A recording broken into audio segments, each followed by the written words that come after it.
Assalomu alaykum dasturchilar. Bugun sizlar bilan tarmoqlanuvchi algoritmni ko'rib chiqamiz. Tarmoqlanuvchi bu nima?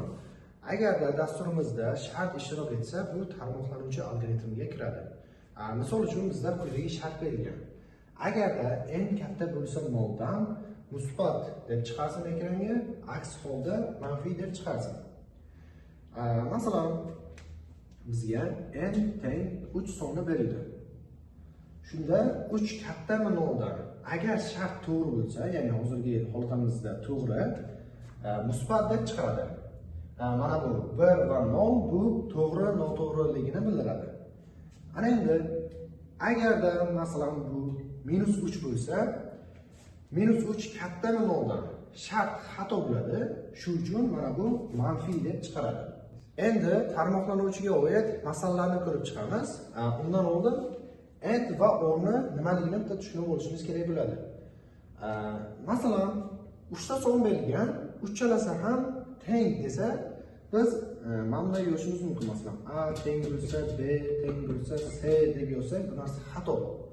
Chunki mana bu ikkita shart bo'lyapti. Buni ajratib yozishimizga to'g'ri keladi. Bu narsani agar bir vaqtda bajarish kerak bo'lsa, and keyin b teng c deb yozishimiz mumkin.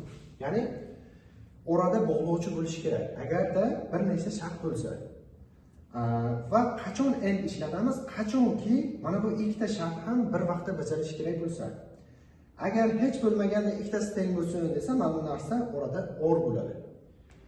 Endi misollarimizni ko'ramiz. Birinchi misol. A va B sonlari berilgan, hech bo'lmaganda bularning bittasi musbat. Hech bo'lmaganda degan uchun bu yerda or bog'lovchini qo'ydik.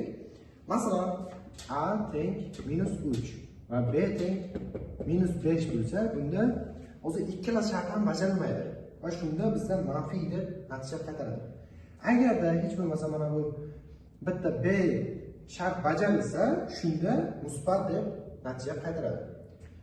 Keyingi masalamiz 3 ta son berilgan, A, B, C o'z tartibida. Masalan biz 1, 2, 3 deb kiritsak, bu narsa ha deb chiqarish kerak. Va bu bir vaqtda bajarish kerak, chunki biz orada n bog'lovchisini qo'ydik. Agarda masalan mana narsa 2 bo'lib qolsa, mana bu shart bajarilyapti, ikkinchi shart esa xato. Shunda yo'q degan natija qaytaradi. Chunki n ishlatilgandan keyin ikkala shart ham bir vaqtda bajarilishi kerak bo'ladi. E'tiboringiz uchun rahmat. Keyingi darsda esa takrorlanuvchini ko'rib chiqamiz.